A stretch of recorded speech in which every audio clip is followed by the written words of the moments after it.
Okay, so usually once I get into Premiere and I have my interviews dragged in and all my B-roll dragged in, I start out with my interviews. So I will usually go and drag that in to this main part right here, and I'll start to cut up my quotes. And by that I mean I'm not worrying about when they say or if they pause in the middle of talking during their interview. I'm just strictly cutting out the parts where I'm asking them the question so I can get each individual quote. From then on, I start to build my story from what I have with my storyboard. So usually I already have a rough idea of where I want them to go and kind of how I want the story to flow. Usually whenever I go into this is a lot easier because I have already laid out my questions for when I go into an interview in the order that I want to put my story whenever I'm editing. But if that's not the case, maybe your interview's a little more all over the place, I just fix that later and as I go. After I have kind of laid out in my story from beginning, middle, and end, I will then go ahead and I'll start cutting out all the little ums and all of the pauses they have in between. And then once I go from there, I'll go ahead and I'll take my B-roll and I'll start dragging that in where needed. So like for example, right here, he was talking about how whenever he does sign language, he feels like he's helping people. So I put in a piece of B-roll of him signing the word help.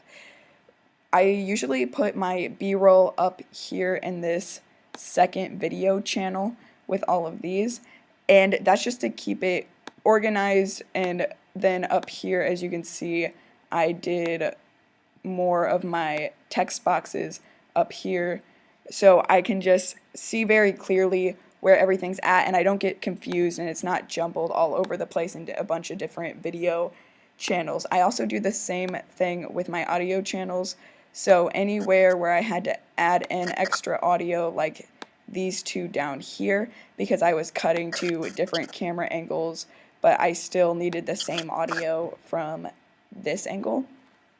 I also put those one channel below instead of up there with them, just so if a mistake happens or I need to go back and fix it, it's easy for me to do.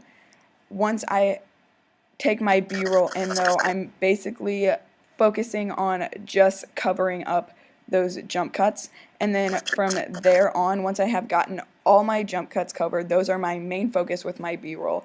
I then go in and do the smaller things, like if there's a period of time where the interview runs too long and it's just a person sitting there talking for too long and you feel like you need to cut that up a little bit because it might be getting a little boring, that's when I start putting in B-roll in those places. Or at this point I would also start doing things like if I had a second interview angle, I would start throwing those things in there as well. And once I have done that and make sure my story makes sense from beginning to end, I am done. Occasionally I will throw in a fade out just to end the story. A lot of times I also drop down the audio levels just so it ends very nicely.